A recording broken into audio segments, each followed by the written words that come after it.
तो सबसे पहले बात शहरियत तरमीमी बिल की। देश का विभाजन धर्म के आधार पर कांग्रेस पार्टी ने किया है। मैं इस बिल को फाड़ता हूं, ये हिंदुस्तान को तोड़ने की कोशिश कर रहा है। वोटों की राजनीति इसमें अगर होगी तो वो गलत है।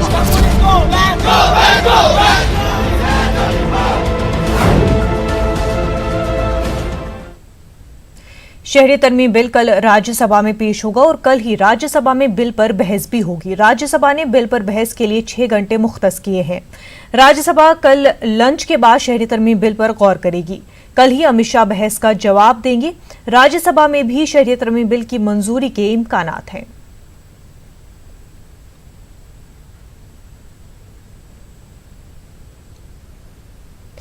महाराष्ट्र के वजीर आला उद्धव ठाकरे ने शहरियत तरमीमी बिल पर बीजेपी को आड़े हाथों लिया। उद्धव ठाकरे के मुताबिक मुल्क में कई मसाइल हैं जिसका जवाब नहीं दिया जा रहा है और मरकजी हुकूमत मुल्क को सिर्फ धक्का देकर आगे बढ़ा रही है, जो कि ठीक नहीं है। उठाए ये हमारी किसी की निजी बात नहीं है, पूरे देश की बात है। और पहले तो एक भ्रम, जिस भ्रम में देश जी रहा है कि शायद भाजपा एकमेव पार्टी ऐसी है कि जो भी कहे और जो भी करे सिर्फ वही देश के लिए अच्छा होता है और बाकी जो भी है अन्य सारे है वो देशद्रोही है। ये भ्रम है, इस भ्रम में अब हमें नहीं रहना चाहिए। सर, लोकसभा में अमेंडमेंट पास हो गया, आपको लगता है कि राज्यसभा में भी ये पास हो पाएगा? राज्यसभा में और विस्तार से चर्चा होनी चाहिए और सिर्फ ये जो मैंने कहा प्रश्न किसी पार्टी के लिए नहीं है, पूरे देश के लिए है और इसीलिए वोटों की राजनीति इसमें अगर होगी तो वो गलत है। कि लोग जो अमेंडमेंट पास हुआ है उसमें लोग मुस्लिम लोग उनके मन में डर बैठ गया क्योंकि उनको जो नहीं, शायद सिर्फ वो बात मैं नहीं करना चाहता हूँ किसी समाज के लिए या मजहब के लिए। हर एक नागरिक है, मेरे देश का नागरिक है और उसके मन में अगर कोई भी प्रश्न होगा तो उसका उत्तर मिलना चाहिए। तर पहिला आपल्या देशात भूमिपुत्रांचं तुम्ही काय करतायत, ज्या नोकऱ्या जात आहेत, रोजगार बंद होत आहेत, कांद्याचे भाव वाढत आहेत, या अशा सगळ्या गोष्टींकडे तुम्ही कधी लक्ष देणार आहात? म्हणजे देशाला पूर्णपणे एका वादात अडकून ठेवायचं आणि जीवनावश्यक ज्या काही जीवन मरणाच्या प्रश्नाची उत्तरं न देता देश ढकलत राहायचा पुढे, याला कारभार मानायला मी तयार आहे। लोकसभा में शहरियत तरमीमी बिल की शिवसेना के जरिए हिमायत पर एमआईएम सरबराह असदुद्दीन ओवैसी ने तनकीद की। ये जो भंगड़ा पॉलिटिक्स हो रही है, शिवसेना कल बीजेपी का साथ दी और कांग्रेस, एनसीपी, बीजेपी, शिवसेना का मुख्यमंत्री को सपोर्ट करती है। ये क्या, ये तो इनको सोचना चाहिए। कॉमन मिनिमम प्रोग्राम में सेकुलर लिखते, ये बिल सेकुलरिज्म के खिलाफ है, आर्टिकल 14 के खिलाफ है, तो ये तो पॉलिटिक्स ऑफ अपॉर्चुनिज्म है। एनसीपी लीडर नवाब मलिक ने कहा, शिवसेना का इत्तेहाद महाराष्ट्र में है। हम महाराष्ट्र में किसी शख्स या मजहब के साथ भेदभाव होने नहीं देंगे। शिवसेना एक अलग पार्टी है, उसने बिल के हक में वोट किया है तो वो उसकी अपनी पॉलिसी है। कल नागरिकता सुधारना विधेयक पर शिवसेना ने बिल के समर्थन में मतदान किया है। महाराष्ट्र विकास आघाड़ी के वे घटक पक्ष हैं, वो अलग पार्टी है, उनकी सोच अलग हो सकती है। इससे पहले भी हमने देखा है कि बिहार में नीतीश जी की पार्टी और शिवसेना और भारतीय जनता पार्टी के बीच कई मुद्दों पे मतभेद रहे हैं, लेकिन सरकार वहाँ चलती है। महाराष्ट्र विकास आघाड़ी की सरकार महाराष्ट्र की धरती पे जिस कॉमन मिनिमम प्रोग्राम को लेके बनी है, पूरी तरह से हम उसके लिए कटिबद्ध हैं। हमें उम्मीद है कि जो कॉमन मिनिमम प्रोग्राम है उसके तहत महाराष्ट्र की धरती पे किसी पर भी धर्म, जाति, भाषा या लिंग के आधार पे अन्याय नहीं होगा। आज मुंबई की मुख्तलिफ मजहबी, मिली और समाजी तंजीमों के वफ्द ने शहरियत तरमीमी बिल के सिलसिले में महाराष्ट्र के वज़ीर आला उद्धव ठाकरे से उनके दफ्तर विधान भवन में मुलाकात की। वफ्द के अराकीन ने मुजवजा बिल के बारे में वज़ीर आला को इस बिल से मुतल्लिक मुसलमानों में पाई जाने वाली बेचैनी से वाकिफ कराया। वफ्द ने उद्धव ठाकरे से ये भी कहा कि इस वक्त मुल्क की सियासत में आपका जो रसूख है उसको इस्तेमाल करें और अपनी पार्टी के साथ दीगर सियासी पार्टियों से राब्ता करके उन्हें राज्यसभा में इस बिल की मुखालफत पर आमादा करें। शहरियत तरमीमी बिल पर मौलाना महमूद मदनी ने न्यूज़ 18 उर्दू से खास बातचीत की। उन्होंने कहा कि बिल के खिलाफ सुप्रीम कोर्ट से लेकर हर कानूनी रास्ता अपनाया जाएगा। उन्होंने कहा कि हुकूमत को इस बिल के ताल्लुक से दोबारा गौर करना चाहिए। मौलाना महमूद मदनी का कहना है कि ये बिल मुल्क के आईन और हिंदुत्व के खिलाफ है। हिंदुस्तान के जो आईन है, संविधान है, वो इस अंदाज से किसी भी तरह के कानून या अमेंडमेंट लाए जाने की इजाज़त नहीं देता। हम इस बात पर पूरी तरह मुत्तफ़िक़ हैं कि किसी भी आदमी को ये मज़हब की बुनियाद पर रोका जाना, आदमी को, कम्युनिटी को, ग्रुप को, ये भारत के संविधान के और भारत के रूह के, आत्मा के खिलाफ है। हिंदुस्तानियों को ताकत के साथ आवाज़ उठानी चाहिए। ये मुसलमानों का इशू नहीं है, ये मुल्क का इशू है, मुल्क के दस्तूर का इशू है, मुल्क के रूह का इशू है। आप बात तो कर रहे हैं विश्व गुरु बनने की, मुझे लगता है कि कुएं के मेंढक बन गए। शहरियत तरमीम बिल के खिलाफ शुमाल मशरक में तो एहतजाजी मुजाहरे जारी ही है। मिली और समाजी तंजीमों और सियासी पार्टियों ने भी इस बिल की मुखालफत में एहतजाज शुरू कर दिया है। SDPI ने आज शहरियत तरमीमी बिल के खिलाफ मुल्कगीर एहतजाज किया। दिल्ली और चेन्नई में SDPI कारकुनों ने जबरदस्त एहतजाजी मुजाहरा किया और बिल को गैर आईनी करार देते हुए उसे वापस लिए जाने का मुतालबा किया। ये मुल्क रिलीजियस बुनियादों पे कबूल नहीं कर सकता। अगर हम आज सारे रिफ्यूजीज को कबूल कर ले, कल असम में तो असम के लोग खत्म हो जाएंगे, बंगाली रह जाएंगे। तमिलनाडु के में जो श्रीलंका से आए हुए लोग हैं वो सिटीजन बन जाए तो तमिल कल्चर खत्म होकर श्रीलंकन कल्चर बन जाएगा। और इसी तरह आप मुसलमानों को एक्सक्लूड करके मुसलमानों को जलील करने की कोशिश कर रहे हैं। आप सीधे कह सकते थे कि रिलीजियस माइनॉरिटीज जो प्रोसिक्यूटेड है हमारे नेबरहुड में, वो सब अगर आए तो हम उनको रिफ्यूजी की हैसियत से कबूल करें। मुल्क में किसी को एतराज नहीं होता।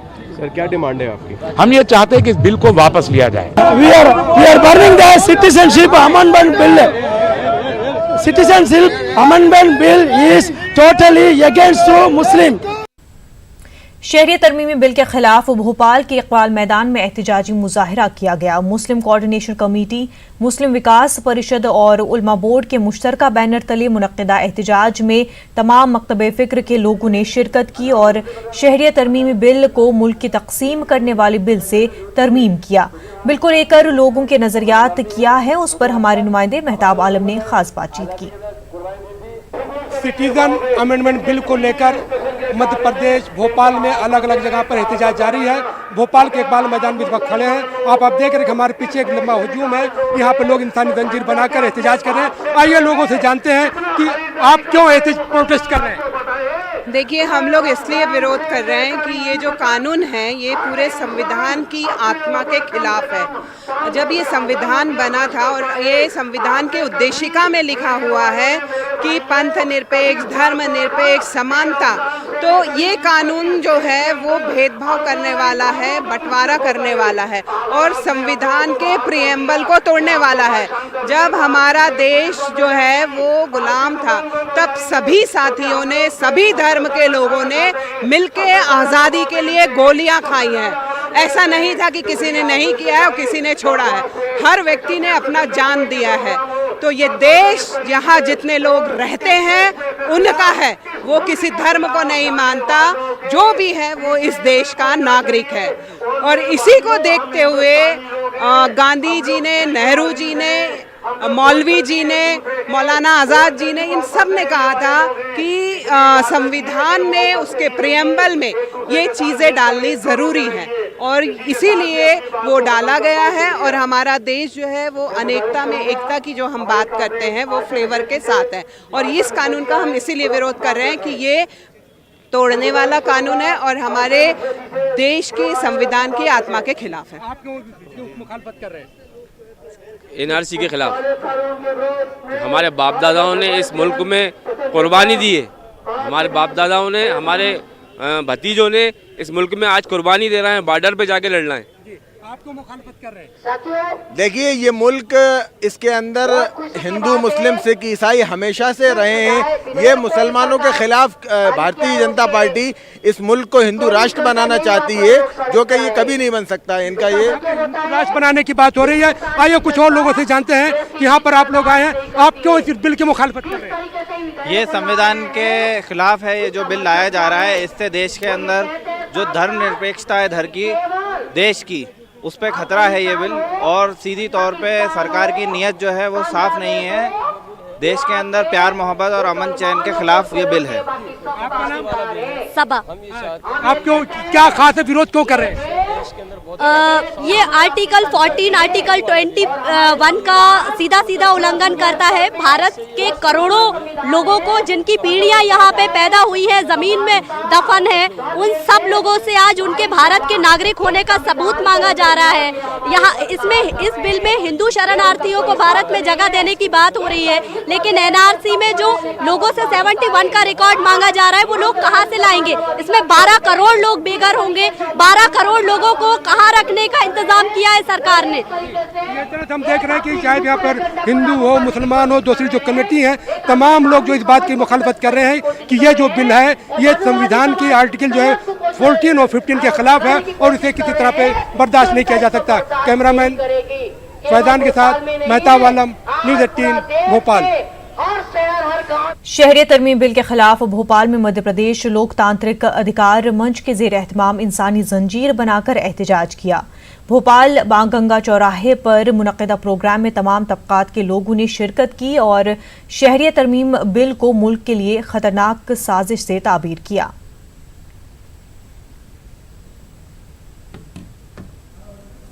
उल्लंघन हो रहा है। संविधान कहाँ बचा है हमारे देश में? अभी आप पिछले 6-7 साल से देख लीजिए, अभी 1 साल से भी और बड़े तरीके से आ रहा है। क्या है, कैसे वो कहते हैं, एक तरीके से एक हिंदू की और धार्मिक समुदाय को बढ़ावा देने की बात कर रहे हो। एक ही हिंदुत्ववादी धर्म, और कुछ इनके एजेंडा में नहीं है। जिस तरह से एनआरसी की बात करते हैं, क्या कह रहे हैं वो कि इनको छोड़ के, माने मुसलमानों को छोड़ सबको उन परमिशन देंगे। हम उसका पूरा विरोध करते हैं। एनआरसी में बहुत से लोग इससे मतलब ये कि नुकसान होगा और बहुत लोग इसमें मतलब ये कि अलग हटा दिए जाएंगे। अभी असम में 40 लाख लोग परेशान हैं और उनको एनआरसी के तहत हटा दिया गया है। ये जो नागरिकता संशोधन बिल है, इसके हम खिलाफ हैं, क्योंकि ये पूरे समाज में विभाजन करेगा और आपस में नाइत्तेफाकी करेगा। मोदी सरकार जो है देश भर में जो एनआरसी लागू करने का प्रयास कर रही है, देश भर के लोगों को दोबारा लाइन पे खड़ा करने का प्रयास कर रही है। हम उसका विरोध कर रहे हैं, क्योंकि हमारा साफ कहना है कि जिस आसाम में एनआरसी लागू की, लगभग 1600 करोड़ रुपए खर्च कर दिए, उसमें 19 लाख लोगों को एनआरसी से बाहर किया गया, जिसमें लगभग करीब 14 लाख गैर मुस्लिम है। तो ये जो एक मुस्लिम और भय और आतंक के नाम पर पूरे देश भर की जनता को जो परेशान करने की कोशिश है, हम उसका विरोध कर रहे हैं। और ये नागरिक संशोधन विधेयक तो सीधी तरीके से संविधान की मूल आत्मा के खिलाफ है। मध्य प्रदेश में कमलनाथ हुकूमत को 17 दिसंबर को 1 साल मुकम्मल हो जाएंगे। हुकूमत इस 1 साल को बेमिसाल बता रही है और उसका मानना है कि उसे तमाम तबकात का ख्याल रखते हुए इस 1 साल में जो काम किया है वो बेमिसाल है। खुद सीएम कमलनाथ 17 दिसंबर को मंटो हॉल में मुनक्किदा होने वाले प्रोग्राम में काबीनी वुज़रा के साथ हुकूमत का रिपोर्ट कार्ड पेश करेंगे। लेकिन अगर अक़लियतों की बात करें तो उन्हें इस बात का यकीन ही नहीं हो रहा है कि मध्य प्रदेश में हुकूमत नाम की कोई चीज़ तब्दील हुई है। अक़लियतों के वही मसाइल हैं जो साबिका हुकूमत में थे। बात जो है, जो इस सूबे के अक़लियत और दलित लोग सोच रहे थे कि हुकूमत बदलने से उनकी सिक्योरिटी बढ़ेगी, उनकी सेफ्टी बढ़ेगी, उनके लिए कुछ काम किया जाएगा, तो वहाँ एक बहुत बड़ा सिफर हमारे सामने है, कोई काम नहीं है। सभी लोगों से वादे किए और हमारी कम्युनिटी से, मुसलमानों से ये कहा कि हमें आपके 90% वोट चाहिए और हम आपको इसके बदले में 100% आपको आपकी खिदमत करेंगे। मगर उस 100% में से मैं समझता हूँ 2% खिदमत भी नहीं की गई। मुसलमानों के जो अक़लियत के जो इदारे हैं वो वहीं के वहीं हैं, मुसलमानों के जो हालात हैं वो पसमानदगी जो है वो वहीं के वहीं है। नहीं, फ़िलहाल तो अभी कुछ नहीं दिख रहा है। अब असर अभी तो नज़र नहीं आया हैगा। साल भर से ज़्यादा हो चुका हैगा, लेकिन जो फैसिलिटी, जो हालात बनना चाहिए, जो लगना चाहिए कि चेंज आया है, तो चेंज अभी फ़िलहाल कुछ नहीं है। कमलनाथ जी ने जब से मध्य प्रदेश की कमांड संभाली है, उन्होंने मध्य प्रदेश के लोगों को रोज़गार देने के लिए, मध्य प्रदेश के विकास के लिए चहुमुखी कदम उठाएं। और मैं तो दावे से कह सकता हूँ कि जब अगर हम अपनी मिसाल ले लें कि हमारे घर में अगर बजट नहीं हो और हमें घर चलाना हो महीने भर, तो हमें परेशानी हो जाएगी। और उस आदमी ने तो मध्य प्रदेश में खाली खजाना दिया, उसके बाद किसानों का कर्जा माफ़ किया और दूसरी व्यवस्थाएं वो कर रहे हैं। कोलकाता के मिलिया अल-अमीन कॉलेज के अक़लियती किरदार बहाल करने के हुकूमत के वादे के बाद टीचर इंचार्ज बैसाखी बनर्जी ने इस्तीफा दे दिया है। टीचर इंचार्ज के इस्तीफे से कई सवाल खड़े हो गए हैं। वहीं रियासती वुज़रा भी इस मामले में कुछ कहने से कतरा रहे हैं। कॉलेज के मेंबर और तृणमूल काउंसलर ने भी बगैर रूल्स की मंजूरी के हुकूमत के ऐलान को अफसोसनाक बताया है। इदारे का अक़लियती किरदार बहाल नहीं किए जाने और टीचर इंचार्ज के इस्तीफे से तलबा की तालीम बुरी तरह मुतासिर हो रही है। सियासत का अखाड़ा बन गया है और कॉलेज के जो प्रिंसिपल है, जिनको सेक्रेटरी बनाया गया मोहतरमा बैसाखी बनर्जी, उन्होंने दोबारा इस्तीफा दे दिया।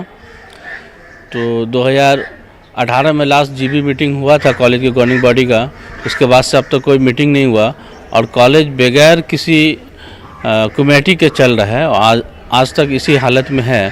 तो कॉलेज के साथ हुकूमत खिलवाड़ कर रही है। माइनॉरिटी स्टेटस को उन्होंने, जो सुप्रीम कोर्ट का था, उन्होंने ये बाध्यता दे दिया कि माइनॉरिटी स्टेटस आपको दिया जा रहा है, हम एक्सेप्ट कर लिए, ये जीबी आप बनाइए। मगर जीबी बनाने से पहले नाउम्मीद भी हो रहे हैं कि आपने जीबी को किया मगर रूल्स को अप्रूव नहीं किया। रूल्स अप्रूव कर देंगे, हम लोग इंशाल्लाह जीबी बनाएंगे। ऑल इंडिया मजलिस इत्तेहादुल मुस्लिमीन ने झारखंड असेंबली इंतखाबात में मजलिस के उम्मीदवारों की कामयाबी का कवी इम्कान जाहिर किया है। रांची में मजलिस के कवी तर्जुमान आसिम वक़ार ने न्यूज़ 18 उर्दू से बातचीत में कहा कि रियासत में मजलिस के सदर असदुद्दीन ओवैसी को जबरदस्त हिमायत मिल रही है।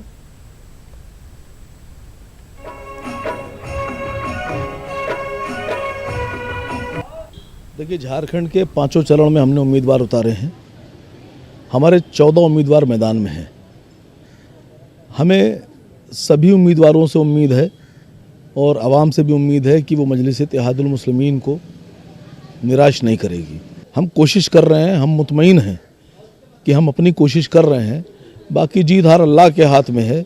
हम अगर नहीं भी जीतते हैं तो भी हमारी जीत है, लेकिन हमें उम्मीद है कि झारखंड मजलिस इत्तेहादुल मुस्लिमीन के सदर जनाब असद ओवैसी साहब को कुछ सीटें ज़रूर जिता कर देगा और इस बार विधानसभा में मजलिस इत्तेहादुल मुस्लिमीन भी पार्टिसिपेट करेगी, हिस्सा लेगी। अभी चुनाव चल रहा है, हमें जो 2 चरण हो गए उनमें भी यकीन है और जो आगे 3 चरण होने वाले हैं हमें उनमें भी यकीन है कि हमारे सभी कैंडिडेट बहुत अच्छा प्रदर्शन करेंगे और बहुत अच्छी लड़ाई में हम लोग फर्स्ट और सेकंड की लड़ाई लड़ रहे हैं। हमें पता है कि हम सीट जीत रहे हैं और इंशाल्लाह जीतेंगे। मगरबी बंगाल की तहजीब व सकाफत में ड्रामों को मकबूलियत तो हासिल है, ताहम उर्दू ड्रामे सामईन को मुतवज्जा करने में नाकाम है। उर्दू ड्रामों को तरक्की देने के लिए मगरबी बंगाल उर्दू अकेडमी की जानिब से कोलकाता में मुनक्किदा 3 रोज़ा ड्रामा फेस्टिवल में 4 ड्रामे स्टेज किए गए, जिसमें बंगाल समेत कश्मीर और भोपाल ग्रुप ने भी हिस्सा लिया। अकेडमी के कारगुजार वाइस चेयरमैन एस हैदर ने उर्दू ज़बान और अदब की तरक्की के लिए अकेडमी की जानिब से बेहतर इक़दामात का दावा किया है।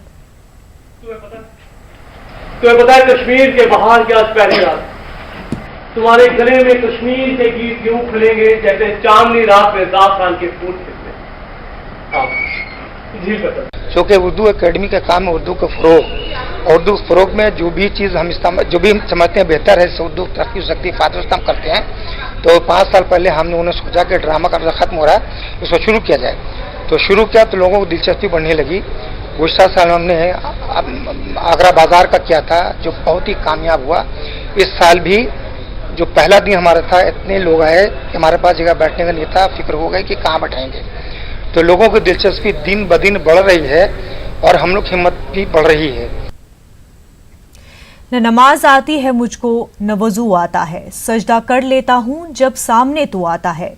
कत्ले हुसैन असल में मर्गे यजीद है, इस्लाम जिंदा होता है हर करबला के बाद। इन यादगार शेरों के खालिक और रईसुल अहरार कहे जाने वाले मौलाना मोहम्मद अली जौहर हिंदुस्तान की जंग आज़ादी के वो पुरजोश और मुखलिस रहनुमा थे जिन्हें कभी फरामोश नहीं किया जा सकता। वो बड़े गैरतमंद हिंदुस्तानी थे।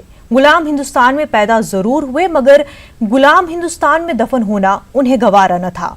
नाज़रीन, अजीम मुजाहिद आज़ादी मौलाना मोहम्मद अली जौहर का आज 141वां यौम पैदाइश है। इस मुबारक मौके पर आप देखिए ये खास रिपोर्ट, जिसमें मौलाना की हयात व खिदमात और अदबी कौमी जिंदगी का मुख्तसर जायजा लिया गया है। और हमें इजाजत दीजिए। आदाब। मौलाना मोहम्मद अली जौहर रामपुर रियासत के एक मुअज़्ज़ज़ और खुशहाल खानदान में 10 दिसंबर 1878 को पैदा हुए। 2 साल के थे कि वालिद का इंतकाल हो गया। वालिदा, जो कि बी अम्मा के नाम से मशहूर थी, मजहबी मिजाज रखती थी, इसलिए बचपन से ही मोहम्मद अली को इस्लामी तालीम से गहरा शगफ रहा। इब्तिदाई तालीम पहले रामपुर और फिर बरेली के गवर्नमेंट हाई स्कूल में पाई।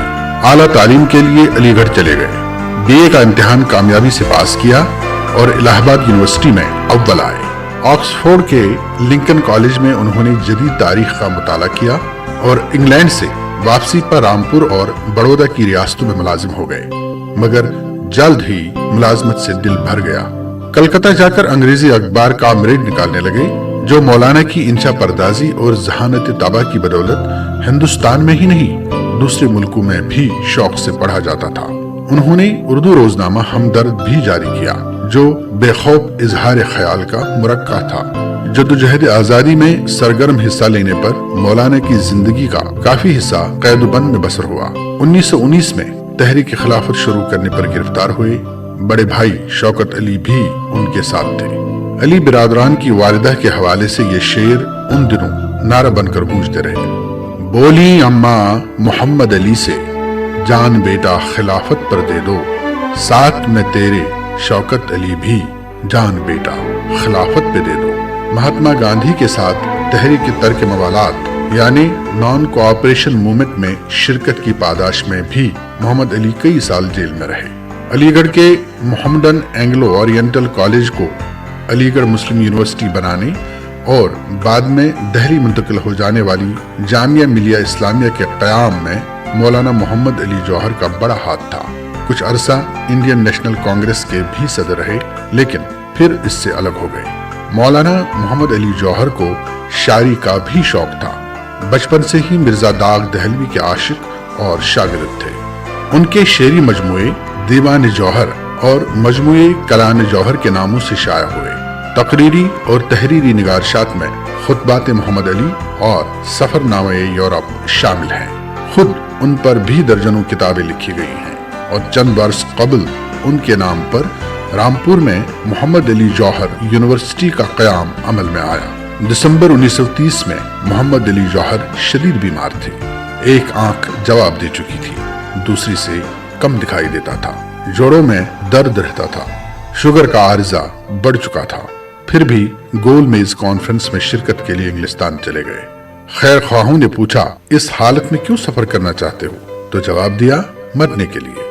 डॉक्टरों को ये कहते हुए समझाया कि एक सिपाही का ये फर्ज होता है कि जब उसका मजहब और मुल्क खतरे में हो तो अपनी जान जोखिम में डालकर फर्ज मनसबी को पूरा करे।